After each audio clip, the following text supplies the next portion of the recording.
നമസ്കാരം. മിക്കവർക്കും വളരെ പ്രയാസമേറിയ ഒരു വിഷയമാണ് ഫിനാൻഷ്യൽ അക്കൗണ്ടിംഗ്. ഒരു സ്ഥാപനത്തിൻ്റെ നിലവിലുള്ള സാമ്പത്തിക അവസ്ഥ കാണിക്കുന്ന പ്രവൃത്തിയാണ് ഫിനാൻഷ്യൽ അക്കൗണ്ടിംഗ്.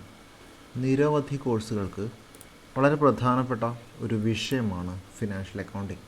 എല്ലാവർക്കും അറിയുന്ന പോലെ തന്നെ BCom, BBA, കൂടാതെ bachelor of management studies, bachelor of accounting and finance, MCom, MBA, കൂടാതെ chartered accountancy, company secretary, cost and management accountancy, certified financial planner, association of chartered certified accountants, diploma in accountancy and finance, certificate course by NIT, ICAI, ICMA തുടങ്ങിയവയിലെല്ലാം accountancy ഒരു പ്രധാനപ്പെട്ട വിഷയമാണ്.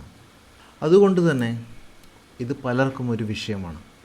Financial അക്കൗണ്ടിങ്ങിലെ വളരെ പ്രയാസമേറിയ കാര്യങ്ങൾ വളരെ ലളിതമായി നമ്മൾ ഈ ചാനലിൽ പരിശോധിക്കുകയാണ്. ഫിനാൻഷ്യൽ അക്കൗണ്ടിങ് ഒരു തലവേദന ആയവർക്ക് തീർച്ചയായും കൂടെ കൂടാം.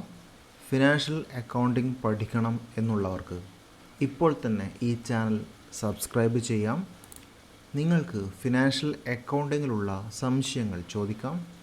വിദ്യാർത്ഥികൾക്ക് മാത്രമല്ല, നിലവിൽ സ്ഥാപനങ്ങൾ നടത്തുന്നവർക്കും നിലവിൽ അക്കൗണ്ടിംഗ് ജോലി ചെയ്യുന്നവർക്കും കൂടെ കൂടാം. അടുത്ത വീഡിയോയിൽ വീണ്ടും കണ്ടുമുട്ടാം. അതുവരെ ബൈ ബൈ.